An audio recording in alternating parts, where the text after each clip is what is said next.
Resume live? I don't know. I think we are live. I think we're doing it. It says we're notifying viewers that you're live. Very good. I'm going to blow some bubbles.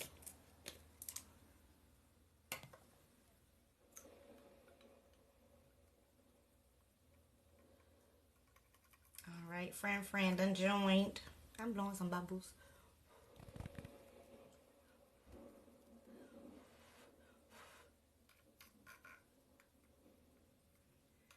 Give me some more likes, Erica. I don't know how this works, but go give it some more. Blow you some bubbles. All right, we got Erica. We got somebody else that joined us. All right, we got some folks on here. Very good. So if y'all can give me some likes, we're going to go ahead and jump in and start talking about self-trust. If you don't know what outfit I have on, then that's okay. You can still stay around with us. But I am rocking my Naruto Halloween costume today because we're going to spend some time talking about the mental health implications of the show Naruto. I love that show. I often go as some Naruto character for Halloween. And today we keeping it classic with a Naruto costume. If y'all can just give me some likes, we're gonna start talking about building self-trust. Alright, and I like to be a little interactive, so if you can drop some comments about what you think self-trust is, right? Like when you hear the concept of self-trust, right? When you think about your trust in yourself, what does that mean to you? What does that look like for you to trust yourself or to not trust yourself with stuff? Right? Do you make and keep promises to yourself? Okay, confidence. Or do you find yourself making and breaking promises to yourself often? I know I'm guilty of it. And then somehow I'm confused why I struggle with confidence and security. Of course, I'm going to struggle with confidence, right? I'm going to struggle with trusting myself if every time I say something to myself, if I say, you know, I'm going to go to the gym 3 times a week, or I say to myself, oh, on Saturday, I'm going to make sure to do a yoga practice, and then consistently I'm not showing up for the things that I say I'm going to do, right? You wouldn't expect yourself to trust somebody else. It's just like any other relationship, right? Like if my husband said over and over again, hey, this is a thing, and then it doesn't wind up being a thing, I'm going to struggle with trust, right? And so why do we do that to ourselves? Right, over and over again, say we're going to do something and not follow through with it, and then expect ourselves to feel confident. Right, so check that. If you're consistently breaking promises to yourself, or breaking your goals, or breaking the plans that you set for yourself, or breaking the decisions that you make, right, that might mean that you're not necessarily trusting yourself and following through. Right. One of the concepts that I've been really thinking about, my husband and I have really been talking about, is this concept of resolve. Right. To feel resolved with a decision. Right. To say, I'm going to wake up at 6:30 and do yoga. Right. And I'm resolved to doing that. No matter how I feel, no matter what's happening around me. Right. Like with grace, recognizing that we always have to be flexible. We can't be rigid all the time. Right. But resolving, right? Making a decision and then being resolved to following through with that decision, right? Who in here, right, a show of hands, feels like they're pretty good with like resolve and self-trust and following through with their word to themselves? And if not, can you drop some comments about what gets in the way, right? Like what gets in the way of us following through when we say we're going to do something for ourselves? When we say we're going to lotion our body, right, and then we don't. What gets in the way of these things? Right, I know for me, I've been spending some time in my own therapy talking about this difficulty that I have with processes, right? The time that it takes for processes, right? If y'all can share this live with folks so we can get more friends, more people in here. If y'all can like this video, that would be great for me. right? Because I'm trying to really do more stuff for the community and have more of these types of conversations and talking about things that people aren't really talking about, right? But I know for me, you know, the idea of the process, the time that it takes to actually do a thing that I say I'm going to do, right? There's a part of me that is extremely impatient with processes. There's a part of me that's extremely resistant to processes, because there's a part of me that really wants there to just be a thing that goes from here to here, and then it just like jumps, right? Like that in between part is so uncomfortable for me. And so a lot of the times I'm trying to just jump or be very quick, or like I'll find myself really going instead of slowing down, right? Oh, how do I, it's telling me that I can view comments. Oops. I don't know.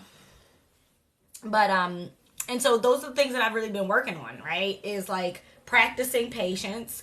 And that really looks like a day-to-day slowing down, right? Like if I find myself rushing through lotion in my body, right? Actively and intentionally slowing down, taking a few breaths in that moment, asking myself why I'm rushing, right? And the answer might be because, oh, I don't feel like starting my day, so there's dread. So there is a desperate, like dreadful, right, that's happening. And so then I ask myself, what do I need? What can I do for that feeling instead of just rushing, right? So being reactive versus being responsive to our emotional experiences, I think, is something that gets into our way too, right? Like how can we respond to what it is that we need, right? How can we use the emotions that we're feeling, that we're experiencing, to teach us something, instead of just bypassing it and bulldozing it and rushing through to get to the other side, which I think is my temptation. All right. So what are some ways that y'all slow down, like that y'all actively, intentionally slow yourself down when you're finding yourself rushing from thing to thing or going? All right. How do you practice mindfulness?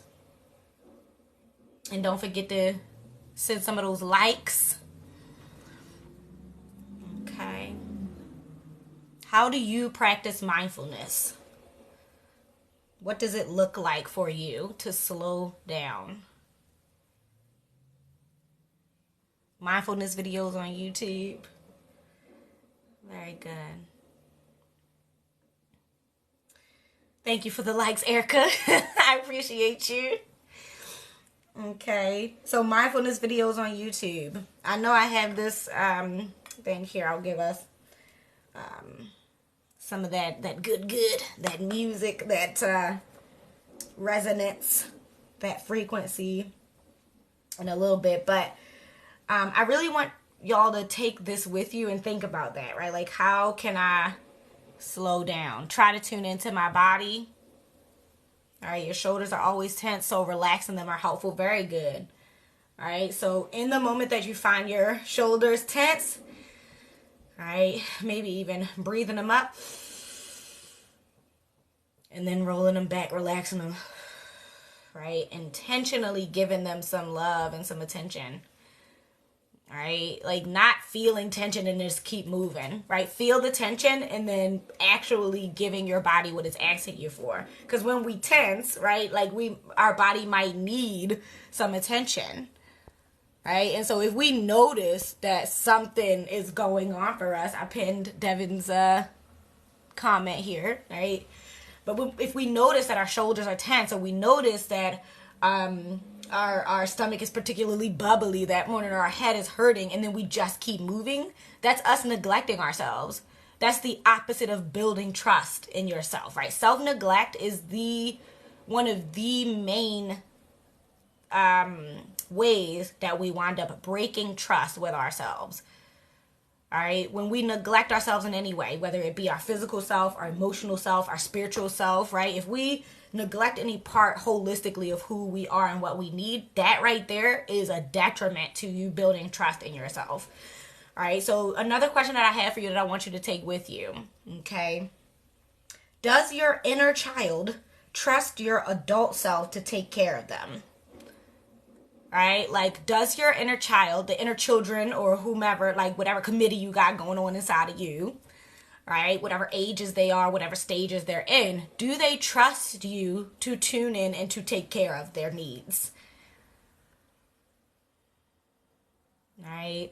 I think for me, some of my like inner parts do trust my like essential self, like my core self, and many of them don't.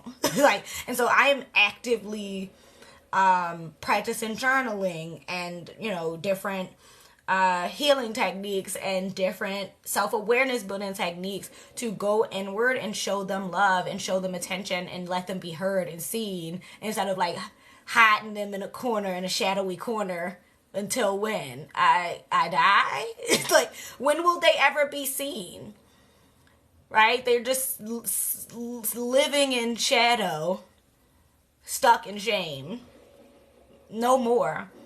That level of self-neglect is what has is a huge part of what has created such warring within ourselves and then externally within our world, right? Like, if I'm warring inside of here, there's no way that that doesn't spill out into the world, right? And honestly, those of us who find ourselves labeling ourselves as imploders, I really would ask you to caution yourself against that. This idea of like, oh, it's better for me to implode than to explode, right? Recognizing that even your implosion is still leaking out and ruffling shit up, right? But also, that level of thinking tells your brain that your comfort and your healing and your stability and your wellness, your mental health, your full wellness is less important than other people's, right? And so if you're telling yourself that message over and over again,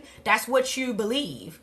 And so all parts of you will start to believe that the more you treat yourself that way, right? Codependency, people pleasing, right? All of those things are rooted in self-neglect, and thus will always be a barrier to you trusting yourself, right? If I'm showing up for this person and that person all the time, right, at the expense of showing up for myself, I am actively teaching my brain that you are more important than me, that you're more valuable, more worthy of care, love, tenderness, or whatever the thing is that I'm showing you that I'm not showing myself. I'm actively teaching myself that you deserve it and I don't, right?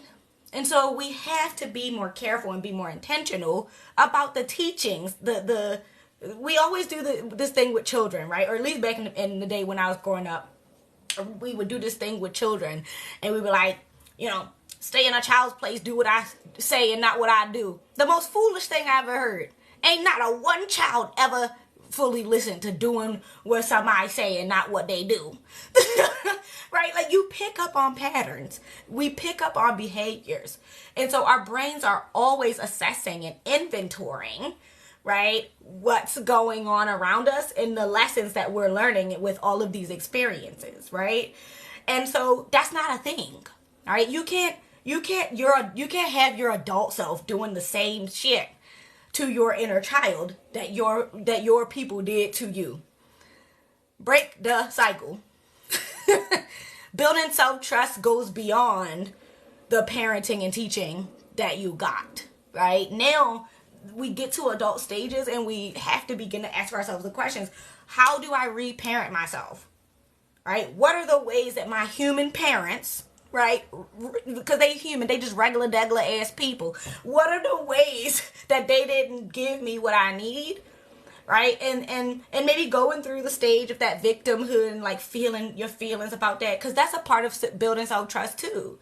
It's trusting yourself to feel the feelings, to see the truth of what is and what was and what has been, right? Because when you dissociate or you neglect actually feeling the feelings, you're also teaching yourself, oh no, you too sensitive, you can't handle the real. Like, you're teaching you can't handle the truth.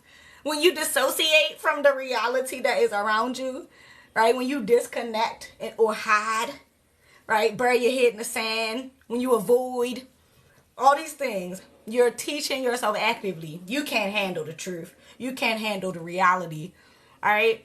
And so you call yourself protecting yourself from these things. You ain't, because they gonna still hit you. They gonna still get you. Life will always life. But what you can do is trust yourself to live it. Right? Trust yourself to feel it, to learn from it, to move through it. Because there's a Buddhist principle, and I've really been leaning into this because I've been doing this yoga teacher training and everything. But there's this Buddhist principle that talks about suffering, and basically it's the idea that suffering is in the resistance of what is. Right? Suffering is in the resistance of what is. So when we resist what is, right, the truth or reality or whatever language we want to use about that, right, like our actual observations and experiences that are going on, we create suffering for ourselves. Right? That doesn't mean that life doesn't come with loss and tragedy and devastation. Right? Radical acceptance. Thank you. I'm going to pin that. That's exactly what I'm talking about. Radical acceptance is a huge part of building self-trust. Right? Because if you cannot trust yourself with the acceptance of what is, you are not actually trusting yourself to live here. Like, it just is what it is. You're trusting yourself to live in some delusion of a thing, right? Which is, I mean, if that's what you want to do, we all gonna live and die anyway. Like, if you want to live your life in a bubble of delusion of what you believe to be, that's cool. I think all of us in some ways carry delusion. That's just my perspective. Might be an unpopular opinion, but I don't think any of us can see the full truth of anything. Like, I really don't think that, because it is very difficult for a human brain to assess all parts of anything, all angles of anything, especially not at the same time. But anyhow, I digress. So, building self-trust. All right, just to give us a little bit of a review. This includes making and keeping the promises to yourself. All right, that means when you set a goal, that means when you create a plan, that means when you say, this is something that I want to do, and you say, I'm going to do it, right? And you break it down and you do all these things. That means I'm encouraging you to follow through. I'm encouraging you to teach yourself that your word means something, that is valuable, and that you have the resolve to show up for your word. Not perfectly. You're not a robot, right? Like, you're going to disappoint yourself just like every other human being in your world that loves you is going to disappoint you. That doesn't mean you don't love yourself. That just means you're a person, right? Like, I disappoint myself on a daily basis, I gotta say. But I give myself grace and I try again, right? And I continue to try to show up for myself in the ways that I would want other people to show up for me and the ways that I would try to show up for other people. So keeping promises to yourself, okay? And then giving yourself grace and flexibility and wiggle room within that, but not in a way that's going to release you from your resolve and accountability of doing the thing. Yeah. So building that trust and belief in your word, practicing resolve, right? Self-awareness. You can't show up for yourself if you're not building self-awareness. So actively and intentionally asking yourself what you need regularly. Right? Because maybe what I needed an hour ago is not the same thing I need right now. So actively, intentionally asking yourself, checking in with what you need. All right? Journaling. There's so many different ways that you can do that. Praying. Just sitting in silence for a moment, meditating, breathing. Right? And a lot of times your brain will give you clarity on what you need. Or if your brain is all chaotic and discombobulated, your body will surely tell you what it needs. You know how often I'm dehydrated and my body be like, hello? Not hello? And I'm like, man, I'm so fatigued. I'm so tired. I got 8 hours of sleep. Why am I so tired? Well, I ain't drank a drip of water. And my body told me so. All right, so tuning in. Paying attention to the tension in your shoulders. And not just tuning in and paying attention and being like, oh, woe is me, because that's the thing. That showing up for that thing. Right? Stretching those shoulders out, relaxing them when you find tension in them. Going to the chiropractor if you find that is going to be probably the thing for you to. And trusting yourself with trial and error. Recognizing that every plan that you create for yourself is not going to be the one that works. But not not taking that as a thing that's going to stop you or paralyze you from keep trying different things. All right, try all the things until you find what fits. All right, and recognizing that sometimes what fits in one season is still not going to fit in the next season. So continuing to evaluate. All right, self-awareness, asking yourself, intuition building, and then showing up for, caring for that stuff. Slowing down. It's a huge part of building trust with yourself. If you are rushing, you are not tuning in. That's just true. There's no way to be going 100 miles per hour and also paying attention. Not fully, not really. All right, because this is what going at 100 miles per hour looks like. You can only see something for like a snap second. You don't have time to actually examine the thing. Right? But when you're going 10 miles per hour in a car, you can do a little, you're still looking ahead, but you have more wherewithal to take things in. Slow down. Okay? So I hope this was helpful. I hope that some of these questions get you thinking, right? Like, do my inner children, does my inner child trust the adult version of me to show up for them? Ultimately, that will give you all the answers you need, right? And if the answer is no, figure out why. Ask them why. They'll tell you. Okay. I'm actually going to end us with a story that I tell often. It's not a story. It's like it's an episode of a Naruto. It's an episode of Naruto. Okay. It's my favorite shit. Let me tell you. Look, I'm really Naruto'd out. Okay. So I'm gonna start with a little bit of a. All right. So, spoiler alert: if you have not watched Naruto and you plan to or want to, this gonna tell you some stuff. Okay. So this is probably one of my favorite moments. I can't pick a full favorite moment of Naruto. I mean, how could you? Like, how could one even do? Anyway, I digress. But there was an episode, right, where Naruto is like preparing for the most epic battle that he's ever had. Okay, and he gets to know Killer Bee, who winds up becoming in many ways like a mentor and a guide, right, in many ways, right? And so they start on this like spiritual journey of like self-exploration to see how he can evolve, right, to show up for and beat the people in this battle. Okay, so he's like training, and training for them is not just physical, it's mental, emotional, like it's a holistic style of training. Okay, so they go up to this waterfall, right? And Killer Bee is like, listen, you'll find what you need at this waterfall. Just sit here. We'll see what happens. I'm paraphrasing, okay? So Naruto, he sits there at this waterfall. And soon after, a version of himself, angry, hot, heated version of himself, comes running out of this waterfall at him. Attacking him. In attack mode. So Naruto gets up and he's like fighting this other version of himself, and he's like doing all his moves, like he's doing all the shit, So after a while of just like, going at it, because neither of them are getting the upper hand, he goes back like beaten and weak, and he's like, listen. He goes back to Killer Bee and he's like, listen, I don't know how to beat myself. Like, he knows all the same moves as me. He's doing all the same things as me. He thinks the same thoughts as me. Like, there's no way for me to beat him in battle. And Killer Bee looks at him and he says, listen, I never told you to go about it like that. I never even told you to fight him. I told you would get the answers you needed here.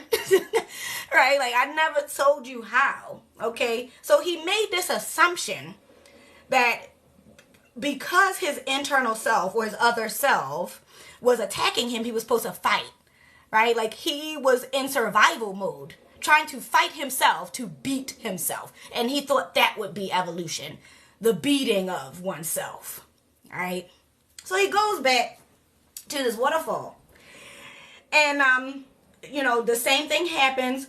The other version of himself comes out of the waterfall. He comes and he's, angry, starting to fight him.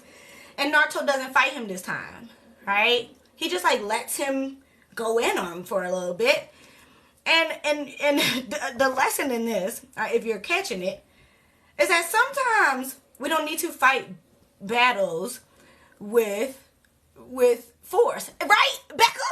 Listen, this should go hard. You hear me? It's serious. The mental health. Let me go ahead. Let me pin this because I want this for everybody. All y'all need to start watching this show if I'm going to be honest with you. And I've been thinking about starting a YouTube channel about this shit because it's serious and people need to know. But, so anyway, you know, we don't need to be fighting our battles, especially the battles within ourselves, with force. Like, it's not necessary. So he like lets him beat him up a little bit. And then this lack of fight, this lack of aggression, right, the stillness, if you will, gives this other version of Naruto the space to start processing and speaking. He's like, wait, now I got space to say something? I ain't know he was going to let me just talk out here. So he starts going in. I mean, angry, tears in his face. He's aggressive. He's like, how can you be moving on right now? Right? Like, how can you be working with these people that have hurt us? How can you be like loving on and pouring into this world when this world has had so much darkness and pain and struggle and trouble for us? How can you forgive them? Right? Like, how can you move on? Right? So he's like angry, resentful. Like, you can see all the frustration and the hurt. Like, it's shadowy, right? And it's righteous. Like, he really did go through a lot off of human shit. So the self version, right, the real version of Naruto looks at him and he said, absolutely, I have not forgotten, right? I carry that pain, right? I remember, I've worked through it. Like, this is not something that I could ever forget, but I'm choosing to evolve and to grow through it so that I can show up with light and love. This is my language. I'm paraphrasing, right? This is not all what he said. And boy, oh boy, the other version of Naruto just like, boo-hoo, boo-hoo. He's like, what? You still choosing, and you know all the pain, like you feel all the hurt and all this, right? And he says to him, so if you are evolving and growing, what's going to happen to me? He looks at him with tears running down his face, wet face. He says, what's going to happen to me? Naruto looks at him and he says, nothing. You're going to become me. Oh, y'all, like, if y'all could see me watching this episode, my whole face was wet. I was like, why are you spitting so hard right now? You hear me? I'm just going to become you. Okay, and they share this loving, caring moment, okay, where they hug, both of them with tears in their face, smiles come across their face, because he finally learned how to love and accept and transmute that version of himself. Oh! He learned how to grow through the resentment. Y'all, anyway, if y'all haven't seen it, and if y'all have not done inner child work, I would suggest both of those things. I would suggest you start some inner child work, some shadowy work, and I would also suggest you watch some Naruto, because, listen, they go hand in hand, you heard? So, anyway, I'm going to close with that. Please, please, please stop fighting yourself. Please, please, please. Learn to care for and love yourself in ways that's not so resistant to what is. Right? Remembering that the suffering is in the resistance of what is and what has been. Own your story, fam. Own that trauma. Own that experience. Own that disappointment. Look at it in his eyes, right? Because the shame and the fear is in the turning away. But the growth, the power is in the looking at it in his eyes. Okay? The hurt is not meant to be there to scare you away from growth. Maybe it is. I don't know who did. I don't know. But so what? Even if it is, it don't have to be. You choose living, right? Like, people ask me all the time, well, what do you do for a living? Whatever I want, I live for a living, Right? And I honestly resent this idea that what I do for a living is what I do to make money. Anyway. Because making money is not what I do for a living. Anyway. I'm a conduit of light and love. In whatever form or shape that looks like in that season. Go on! Hey! Anyway, I could sit here and rant this whole time. But I appreciate y'all being here. Right? Share my page with folks. If y'all enjoyed this live, please let me know in the comments so that I know to do more of these. These are really, really very nerve-wracking, but this is actively what my building of self-trust is. A part of what it's looking like is stepping out, using my voice, and not being so afraid and not smalling myself to fit into spaces and rooms. That's what my self-trust looks like right now. All right. Enjoy your week, y'all. I appreciate you being here with me. Okay, I might wear another Naruto costume next time because it's October and I can do that. All right, y'all. Enjoy the rest of your week. I'm out.